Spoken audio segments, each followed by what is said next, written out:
इसी में है हमारी आन बान और शान, यदि बन जाए दुनिया में हमारी एक अलग पहचान।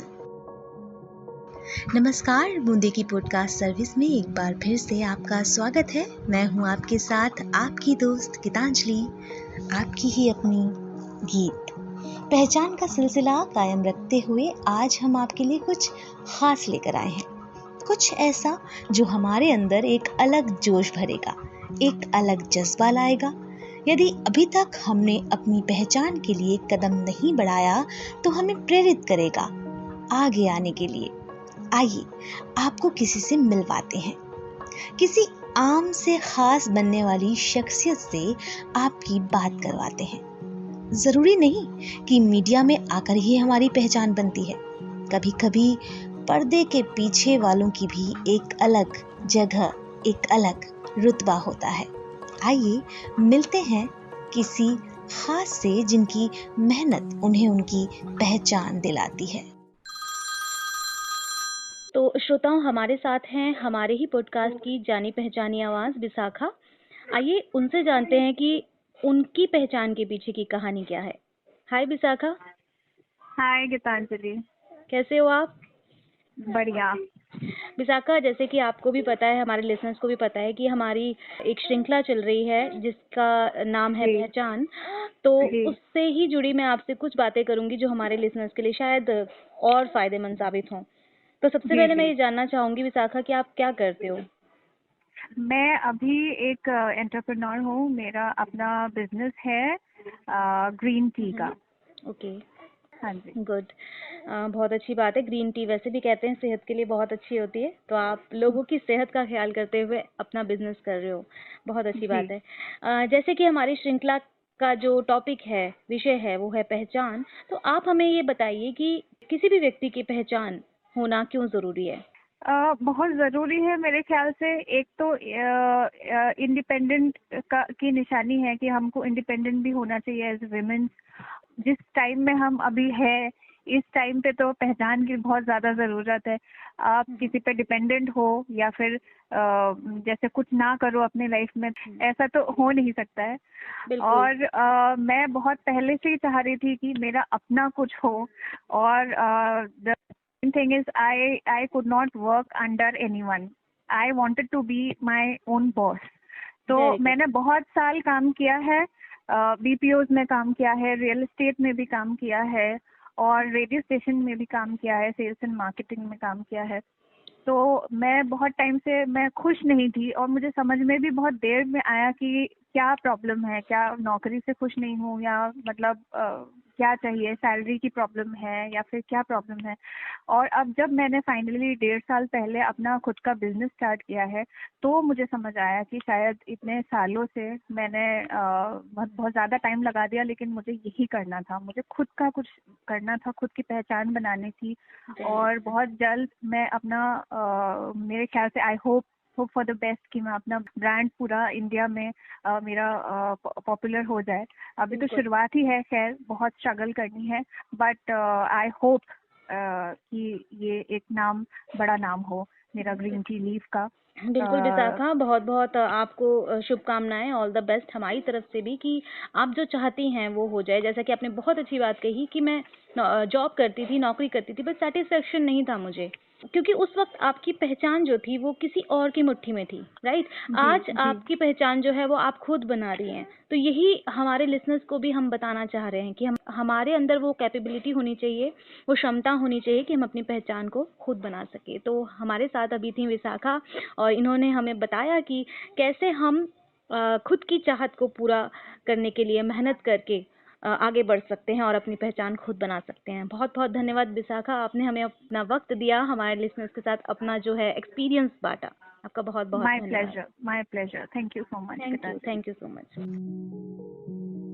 देखा आपने, आपकी दोस्त जिसे आप सुनते हैं वो मेहनत का जीता जागता उदाहरण है। आपके सामने अपनी पहचान बनाने के लिए कुछ अलग करना कितना जरूरी है, ये हमने विशाखा से सीखा। अब हमारे साथ हमारी एक और लिसनर जुड़ चुकी हैं। आइए उन्हीं से जानते हैं उनका नाम और वो कहाँ से बोल रही हैं। नमस्कार मैम। नमस्कार मैम। मैम आप आपका नाम जानना चाहेंगे? आप अपना नाम बताइए और आप कहाँ से बोल रहे हैं ये भी हमें बताइए। जी, नाम है नीलम वर्मा और मैं दिल्ली से बात कर रही हूँ। नीलम जी, आपका बहुत बहुत स्वागत है हमारे बूंदे की पॉडकास्ट सर्विस पर। हम और हमारे लिसनर्स ये जानना चाहेंगे कि आप क्या करते हो। मैं एक अध्यापिका हूँ एक पब्लिक स्कूल में। हाँ जी, जी। ठीक है। आपको कितने साल हो गए वहाँ पर टीचिंग करते हुए? मुझे लगभग 27 साल हो गए हैं। बहुत अच्छे नीलम जी, 27 सालों से आप ये काम कर रही हैं, तो ये अपने आप में एक मिसाल है, या कहें कि एक अपनी अलग पहचान आप बना ही चुकी हैं।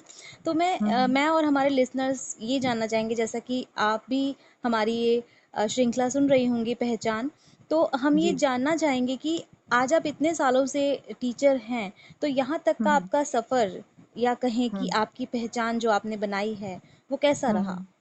आपको क्या-क्या मुश्किलें आईं, या आपने किस प्रकार अपनी पहचान को एक ठोस आधार दिया? सबसे पहले तो मैं बताना चाहूँगी कि मुझे ये पहचान बनाने में समझ लीजिए कि 27 साल पूरे लग गए। क्योंकि बहुत छोटी उम्र में मेरे पति का निधन हो गया था और उस टाइम मेरे 2 बहुत छोटे बच्चे थे। हाँ मेरा जी। एक बेटा और मेरी बेटी जो कि 8 और 3 साल के थे। तो मैं नितांत अकेली थी और एक हाउसवाइफ थी और बिल्कुल ही अपने जैसे पति की छत्रछाया में जीने वाली एक महिला थी। तो मैंने बाद में पढ़ाई शुरू करी, जो पढ़ाई मैंने अधूरी छोड़ दी थी, वो पढ़ाई मैंने धीरे-धीरे शुरू करी और मेरा साथ जो था सिवाय कहते हैं उस ईश्वर के किसी ने मेरा साथ नहीं दिया। मैंने बहुत कठिनाइयों से अपनी पढ़ाई पूरा किया। बस मेरा एक ही लक्ष्य था कि मैं अपने बच्चों को पढ़ा-लिखा कर इस मुकाम तक पहुँचा सकूँ, जिससे कि वो इस दुनिया में, इस समाज में सिर उठाकर चल सकें। या कहें वो अपनी पहचान बना सकें। बिल्कुल, बिल्कुल। बिल्कुल, बिल्कुल। जी। बिल्कुल, आपकी ये छोटी-सी कहानी सुनकर मेरे अंदर, मैं खुद कहूँ तो, एक अलग-सी जो है ना, रोंगटे खड़े हो गए मेरे, कि कोई इतनी मुश्किलों के बाद भी एक हौसला बनाकर कैसे आगे बढ़ता है, ये हमने आपसे यहाँ पर सीखा। जी। फिर आगे आप कुछ बताना चाहेंगे कि ये 27 सालों का सफ़र तो कैसा अभी चल रहा है आपका ये सफ़र? देखिए कि मेरी मेहनत रंग लाई। मेरे बच्चे बहुत अच्छे कॉन्वेंट स्कूल में पढ़कर आज दोनों अपने पैरों पर बहुत अच्छी कंपनीज में हैं। बिटिया की मैंने शादी कर दी है, 2 हो गए हैं और बाकी मैं ये कहना चाहूँगी कि कहते हैं ना कि अ, ह कि लहरों से डरकर नौका पार नहीं होती, कोशिश करने वालों की कभी हार नहीं होती। तो बात वही है कि हमें हार नहीं माननी, हमें डरना नहीं है और हिम्मत और हौसला रख के अगर आगे बढ़ते हैं, तो मंज़िल स्वतः ही हमें मिल जाती है। बिल्कुल। तो यही मेरी पहचान है कि मैंने एक माँ के रूप में अपनी जो मेरी एक ड्यूटी थी वो मैंने पूरी कर और जी, शायद यही मेरी पहचान मेरे स्कूल में भी यही है। बिल्कुल, बिल्कुल नीलम जी, आपने जो अपनी कहानी हमें बताई उससे हम भी प्रेरित हुए हैं, और मैं जानती हूँ कि हमारे सभी लिसनर्स भी ज़रूर प्रेरित होंगे, ज़रूर कोशिश करेंगे अपनी भी ज़िंदगी में एक अलग पहचान बनाने की, क्योंकि कोई भी मुश्किल हमसे बड़ी नहीं है, राइट? जी, क्योंकि हम हर बिल्कुल। मुश्किलों को जो है पार करके अपनी मंजिल तक पहुँच सकते हैं। तो जी, हमारे साथ अभी नीलम जी थीं। बहुत बहुत धन्यवाद नीलम जी आपका। आपने अपना कुछ समय हमें दिया, हमारे श्रोताओं को दिया, और उनके अंदर एक अलग जज्बा लाने के लिए, एक हिम्मत लाने के लिए कि हम भी अपनी पहचान बना सकते हैं, भले ही हमारे रास्तों में कितने ही कांटे क्यों ना हों। जी, धन्यवाद। बहुत बहुत धन्यवाद नीलम जी आपका। जब सारे रास्ते बंद हो जाते हैं, तब हिम्मत और हौसले का साथ हमें चलने को सहारा देता है। ऐसा ही था नीलम वर्मा जी का जिंदगी का सफर, जिसने उन्हें एक अलग मुकाम दिया। अगर वो टूट जाती, हार मान लेती, तो क्या उनके बच्चे अपनी पहचान बना पाते? सोचिए, नहीं बना पाते। तो हिम्मत और जुनून बहुत ज़रूरी है अपनी पहचान बनाने के लिए। ऐसी ही मुश्किलों को हराया किसने? आइए करते हैं उनसे बात। हमारी पहचान की श्रृंखला में हमारे साथ एक और लिसनर जुड़ चुके हैं। आइए जानते हैं कौन है वो और कहाँ से बोल रहे हैं। अपना नाम बताइए और आप कहाँ से बोल रहे हैं? जी, मेरा नाम मनदीप है और मैं नॉर्थ दिल्ली से बात कर रहा हूँ। ओके मनदीप जी, इसके बाद हम ये जानना चाहेंगे सबसे पहले कि आप करते क्या हैं? जी, मैं अभी फ़िलहाल एक IT company Tata Consultancy Services में काम करता हूँ as an assistant associate consultant, और मुझे 2 साल हो चुके हैं और वहाँ पर काम करते हुए। मनदीप जी, जैसा कि आप जानते हैं हमारी पॉडकास्ट सर्विस में पहचान विषय पर बातचीत की जा रही है, तो हम आपसे जानना चाहेंगे कि आपने अपनी लाइफ में जहाँ तक आप पहुँचे हैं वो अपनी पहचान कैसे बनाई? आपने जैसे कि बताया आप टाटा कंसल्टेंसी में काम करते हैं और मैंने सुना हुआ है कि कंपनी बहुत अच्छी है, बहुत बड़ी है। तो यहाँ तक, इस मुकाम तक पहुँचने के लिए आपने क्या मेहनत की? कितनी आपको मुश्किलें आई? बचपन में हमें जिस तरह की परवरिश मिली थी, हम काफ़ी फ्लुएंट नहीं थे, रिच नहीं थे, in fact lower middle class family थी। एंड उसके ऊपर हमारे पिताजी का स्वर्गवास काफ़ी पहले, जब मैं 5 साल का था तो उनका निधन हो गया था। तो हमारी आर्थिक स्थिति बहुत ख़राब थी और हम अच्छा स्कूल अफोर्ड नहीं कर पाए। मेरी प्राथमिक शिक्षा एक नगर निगम विद्यालय में हुई थी। उसके बाद की शिक्षा भी मुझे एक सरकारी विद्यालय में करनी पड़ी, जहाँ पर इंग्लिश माध्यम नहीं था।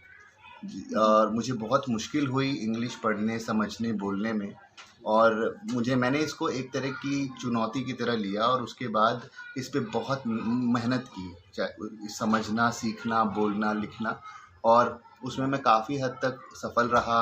मैंने 10वीं की परीक्षा उत्तीर्ण की, 12वीं की और एक बहुत अच्छे जाने माने कॉलेज करोड़ीमल कॉलेज से मैंने स्नातक की परीक्षा भी उत्तीर्ण की।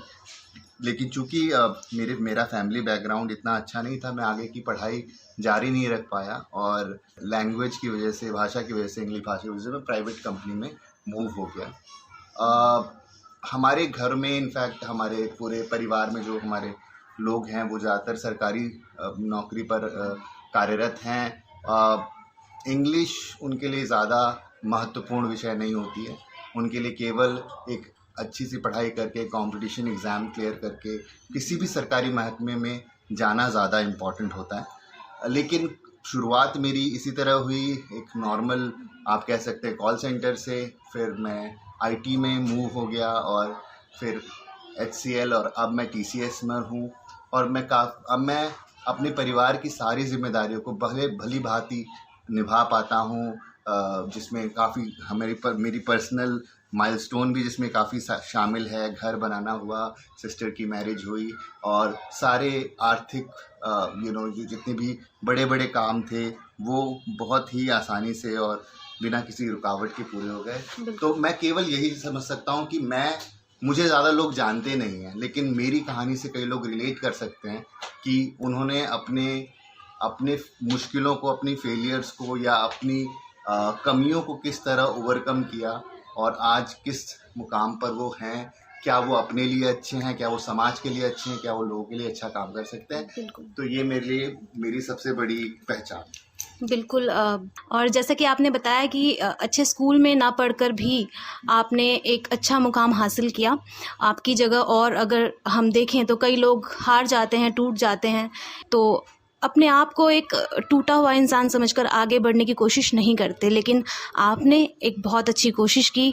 आपने अपने आप को टूटने नहीं दिया, झुकने नहीं दिया, गिरने नहीं दिया और अपने लिए एक मुकाम हासिल किया। और आज अपनी फैमिली को, अपनी माँ को, अपने घर परिवार को आप संभाल रहे हैं। एक बहुत बड़ी बात है। पहचान सिर्फ वो नहीं कि हम मीडिया में आ रहे हैं या हम टीवी पर आ रहे हैं तो हमारी पहचान है, हम एक बहुत बड़े सेलिब्रिटी हैं।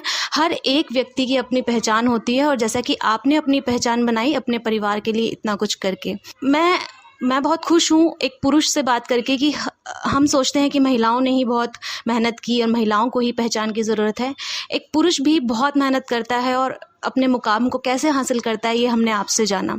लेकिन पहचान सीरीज़ की बात करूँ तो हम ज़्यादातर महिलाओं को फोकस कर रहे हैं, तो मैं ये भी आपसे जानना चाहूँगी, आपको क्या लगता है कि हमारे समाज में आज भी ऐसी कई जगह हैं जहाँ महिलाओं को आगे नहीं बढ़ने दिया जाता, या उनको पढ़ने नहीं दिया जाता, या उनको घर से बाहर नौकरी के लिए नहीं जाने दिया जाता, तो आप क्या सोचते हैं? क्या वो सही है? क्या उनको अपनी पहचान बनाने का हक नहीं है?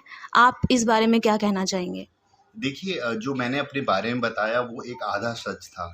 मेरी कहानी शुरू भी नहीं हो पाती अगर मैं दिल्ली में पिताजी की मृत्यु के बाद भी नहीं रह पाता। और इसका बहुत बड़ा उदाहरण मेरे घर में ही मौजूद है। मेरी माताजी जो दिल्ली में केवल 4 साल पहले आई थी पिताजी के गुजरने से, और उन्हें यहाँ कुछ नहीं पता था। और इन आकस्मिक मृत्यु के बाद उन्हें किसी तरह उन्होंने एक जॉब पाया, और हमारी पूरी तरह से उन्होंने वापस जाने का निश्चय नहीं किया।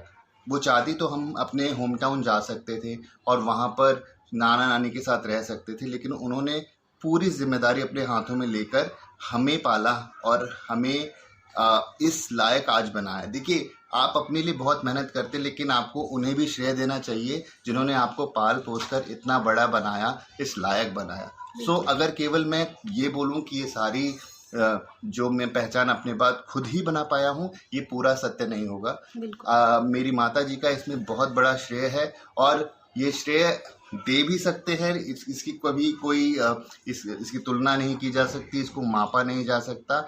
लेकिन मैं केवल एक बात बता रहा हूँ, अगर 1991 में मेरी माताजी ये सोचकर बैठ जाती कि देखिए, मैं इस नए शहर में अपने 3 बच्चों को लेके कहीं नहीं जा सकती, मुझे वापस जाना पड़ेगा अपने होम टाउन, अपने माता पिता के यहाँ या अपने ससुराल में, तो मैं आज भी बनारस में क्या कर रहा होता मुझे पता नहीं। लेकिन उन्होंने इतना स्ट्रगल करके यहाँ रहकर हमको पढ़ाया लिखाया और हमें आज इस काबिल बनाया कि मैं एक ऐसी संस्था में काम करता हूँ जिसको लोग जानते हैं। आप गर्व से कह सकते हैं कि मैं यहाँ काम करता हूँ। और बिल्कुल। और मेरे पूरा परिवार जो है, मैं शादीशुदा हूँ, मेरा बच्चा है, और हम एक well to do, well settled होकर यहाँ दिल्ली में रह रहे हैं। इसका पूरा श्रेय, और ये सबको इनफैक्ट अगर हम पुरुष क्या होते हैं, पुरुष ज़्यादा लोगों को साथ लेकर नहीं चल पाते, लेकिन जहाँ तक मेरा विचार है, जो महिलाएं हैं वो ना केवल अपने बच्चों को बल्कि पूरे परिवार को साथ लेकर उन्हें एकजुट बनाकर उनको आगे बढ़ाती है। राइट।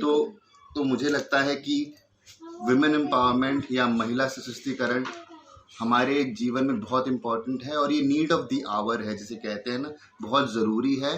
क्योंकि कहीं मैंने पढ़ा भी है कि अगर एक परिवार में कोई महिला शिक्षित होती है तो पूरा परिवार शिक्षित होता है। बहुत अच्छी बात आपने कही। तो मुझे ऐसा लगता है कि ये बहुत ही आज के ज़माने में ये बहुत ही महत्वपूर्ण है। बिल्कुल, महिलाओं को भी आगे जाना चाहिए, अपनी पहचान बनानी चाहिए, उन्हें पूरा इस बात का हक है। बिल्कुल जी। बहुत अच्छा लगा मनदीप जी आपसे हमें बात करके। आपने बहुत अच्छी बातें हमारे लिसनर्स को बताई।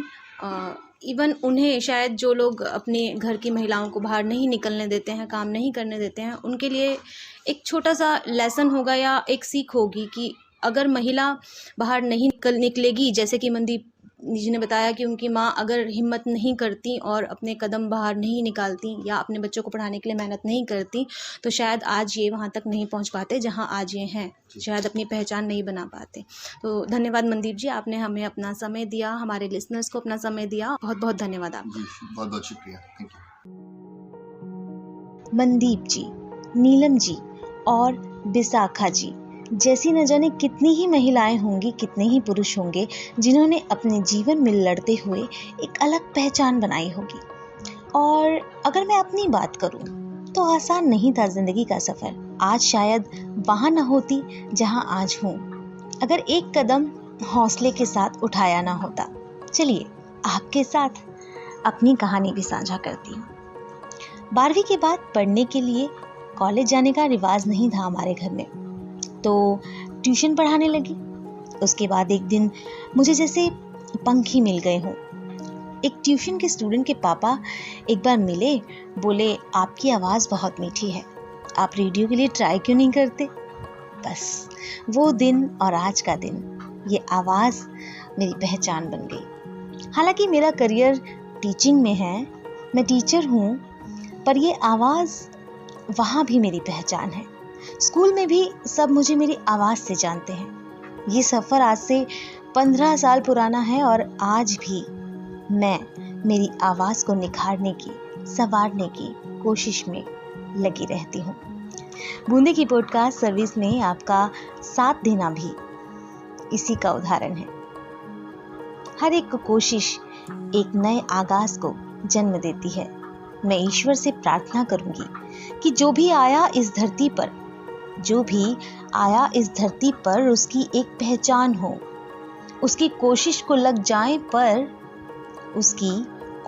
लग जाए पर दुनिया में उसका भी अपना नाम हो। आप सुन रहे थे बूंदे की पॉडकास्ट सर्विस गीत के साथ। यूं ही हमारा हाथ थामे रखिए, हम आपका मनोरंजन और उसके साथ साथ जानकारियों का खजाना आप पर लुटाते रहेंगे। आपके विचार और सुझाव हमारी पहचान को संवारने में बहुत मददगार साबित होंगे, जिनका हम हमेशा इंतजार करते हैं। हमें मेल करने के लिए हमारा ईमेल आईडी है boonde.podcast@gmail.com BOONDEIN.podcast@gmail.com। नमस्कार।